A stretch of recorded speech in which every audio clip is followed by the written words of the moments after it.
आज हम doctor B are Ambedkar ji की जो ये इनकी पिक्चर है इनको नीचे रखवा देंगे ताकि सब लोग अपने दिल से इनको एक तरह से श्रद्धांजलि। इन्होंने बहुत कुछ किया, बहुत ज्यादा।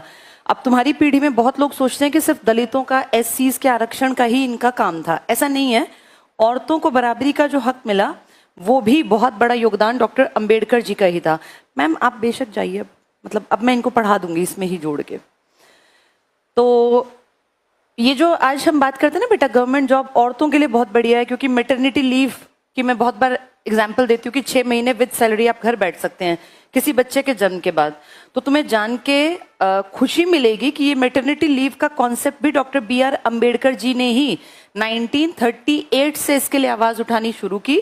और आज हर सरकारी नौकरी में किसी भी महिला के घर में अगर बच्चे का जन्म होता है तो उनको विद सैलरी 6 महीने की छुट्टी मिलती है।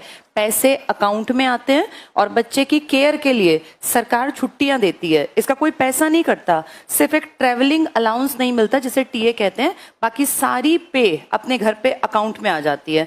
तो सोचो औरतों के लिए कितना बड़ा सुख। इस देश की लगभग 49% आबादी महिलाओं की है, तो उन्होंने महिलाओं के लिए कितना बड़ा सुख सोचा होगा, जबकि चाहते तो सिर्फ अपने लिए काम करते। तो जिनकी ये गलत फहमी है ना कि अंबेडकर जी सिर्फ दलितों के लीडर थे, नहीं। सोचो आधी लगभग आबादी की मैटरनिटी लीव की कोशिश 1940s में कर रहे थे। इसके अलावा जब हम लोगों को वोटिंग राइट मिला था ना, जिसे हम कहते हैं अडल्ट फ्रेंचाइज, इसका मतलब है मताधिकार, समान मत का अधिकार। तुम सबको पता है कि पुराने टाइम में वोट डालने की पावर सिर्फ आदमियों की थी, और वो भी किसकी? जिसके पास प्रॉपर्टी थी। हमारी बात नहीं कर रही, पूरे वर्ल्ड की बड़ी कंट्रीज, ताकतवर कंट्रीज की बात कर रही हूँ।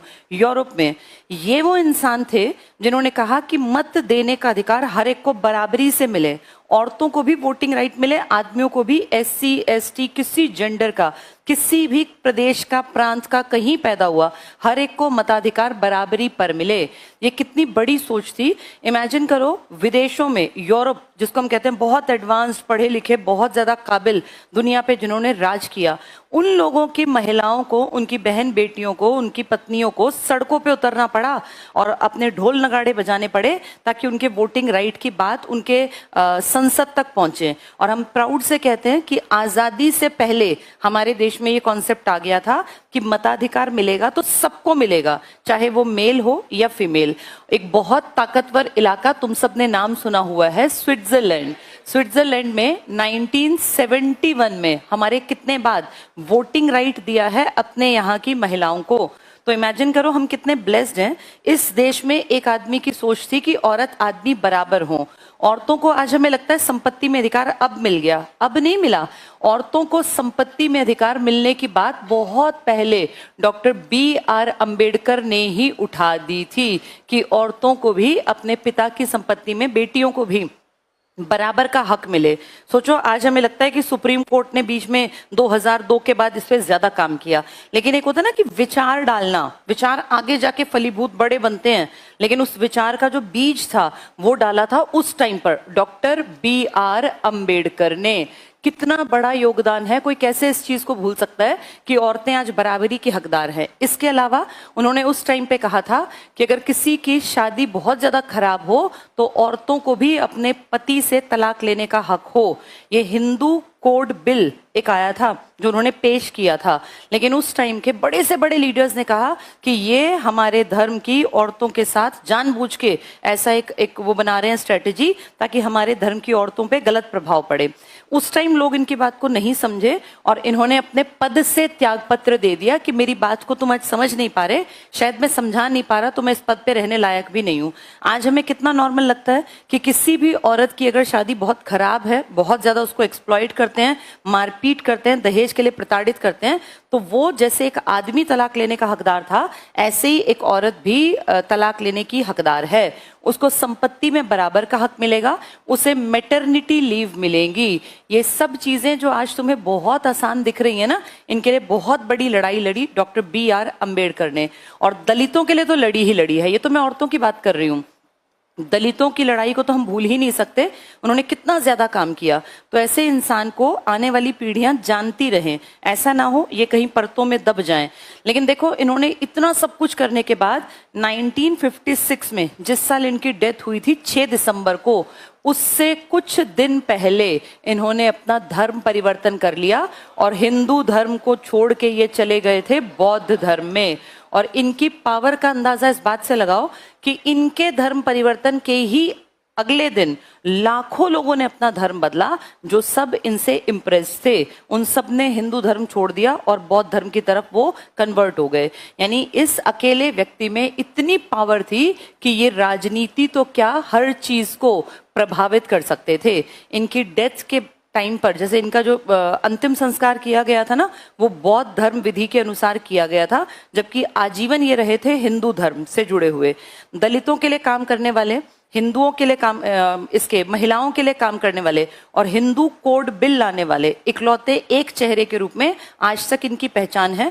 और जैसे तुम सुन रहे हो, ऐसे अगली पीढ़ियों तक ये बातें पहुंचाना बेटा, वरना ये कहीं दब जाएंगी, दफन हो जाएंगी। हर साल जब भी इनका जन्मदिन आए, मैं सिर्फ इनकी बात नहीं कर रही, देखो हमने 23 मार्च को भगत सिंह, राजगुरु, सुखदेव की बातें की, नेहरू की, गांधी की, अंबेडकर जी की या सुभाष चंद्र बोस की, हर एक की याद में जब जब कोई दिन आता है तो उन चीजों को वापस याद करना चाहिए, तभी ये ज्ञान अगली पीढ़ी तक पहुंचेगा। किताबें जितना बताती हैं ठीक है, लेकिन किताबों से अलग भी तो बहुत सारी चीजें हैं ना जो लाइफ में उतारनी होती हैं। तो औरतों की बराबरी के लिए सबसे पहला जो बड़ा कदम उठाया वो डॉक्टर B.R. अम्बेडकर ने था। पढ़ाई करने के लिए सावित्रीबाई फूले जी बहुत बड़ा नाम अपना एक स्थान रखती हैं। हम सब जानते हैं सावित्रीबाई फूले जी इस देश की पहली महिला शिक्षिका थी। वो एक लेडी होने के नाते उन्होंने बहुत काम किया। लेकिन अगर कहें कि किसी देश, इस देश के कानून व्यवस्था में औरतों को बराबरी दिलाने का हक, तो वो सावित्रीबाई फूले जी ने नहीं दिलाया था। उन्होंने पढ़ाई पे काम किया, वो बराबरी की बात की थी डॉक्टर B.R. अम्बेडकर जी ने। तो बहुत महान शख्सियत के मालिक थे। उस जमाने में सोचो, लंदन पढ़े उस टाइम पर, अमेरिका पढ़े, अमेरिका लंदन पढ़ना आज भी सपना है। और बहुत सारे अमीर बच्चे आज भी काबिलियत की कमी के चलते, पैसे होने के बावजूद वहां एडमिशंस नहीं ले पाते।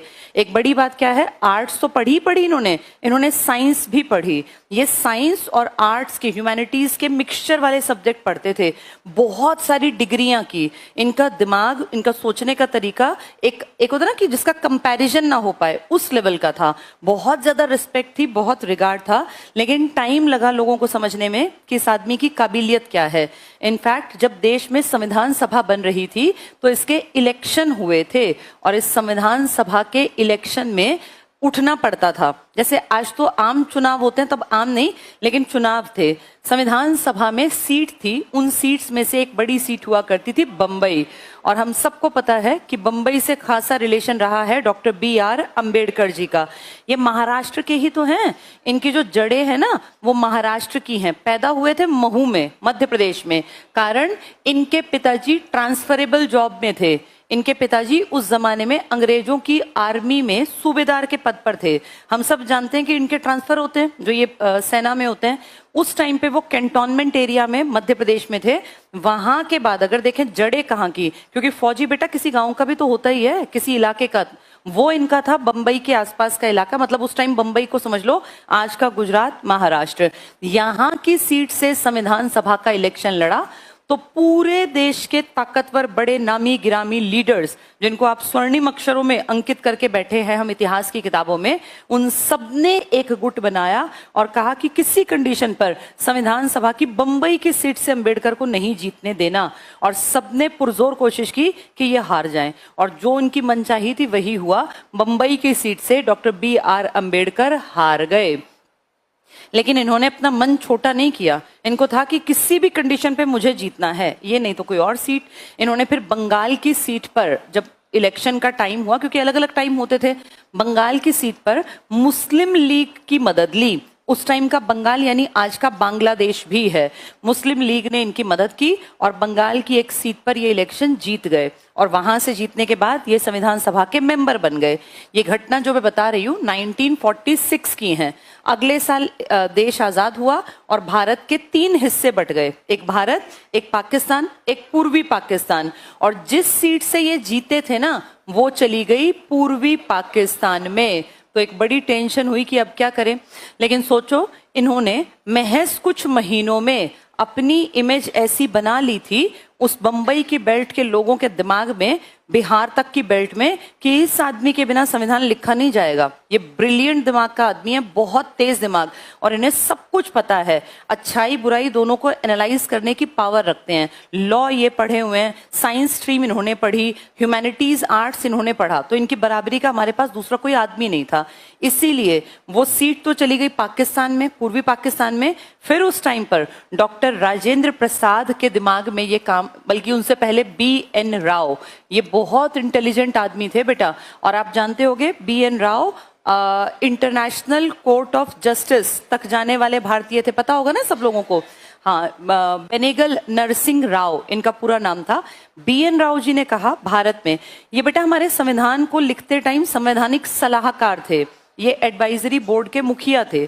तो इन्होंने, हमारे अध्यक्ष थे डॉक्टर राजेंद्र प्रसाद, उन्हें कहा कि तुम संविधान लिखोगे कैसे, अंबेडकर के बिना तुम्हारा काम नहीं चलना। इनके ऊपर दबाव बनाया कि कुछ भी करके, हमें नहीं पता, लेकिन अंबेडकर को तुम्हारे इसमें शामिल होना चाहिए, तब तुम्हारा संविधान पूरा लिखा जाएगा, वरना तुम बीच में ही अटके रहोगे। और ये आज़ादी के बाद बहुत प्रॉब्लम्स आने वाली हैं। राजेंद्र प्रसाद जी के दिमाग में ये बात बैठ गई कि अगर BN राव कह रहे हैं तो हमें अंबेडकर जी को ले लेना चाहिए, क्योंकि ये बहुत काबिल आदमी है। इन्होंने उस टाइम पर बाल गंगाधर खेर नाम के एक आदमी थे, जो बंबई की पूरी बेल्ट के हेड थे। एक तरह से जैसे आज CM बनते हैं ना, उस टाइम उस पोस्ट का नाम PM था, प्रधानमंत्री। देश का नहीं था ये, बंबई का। ये CM की पोस्ट बेटा बाद में जनरेट की गई है।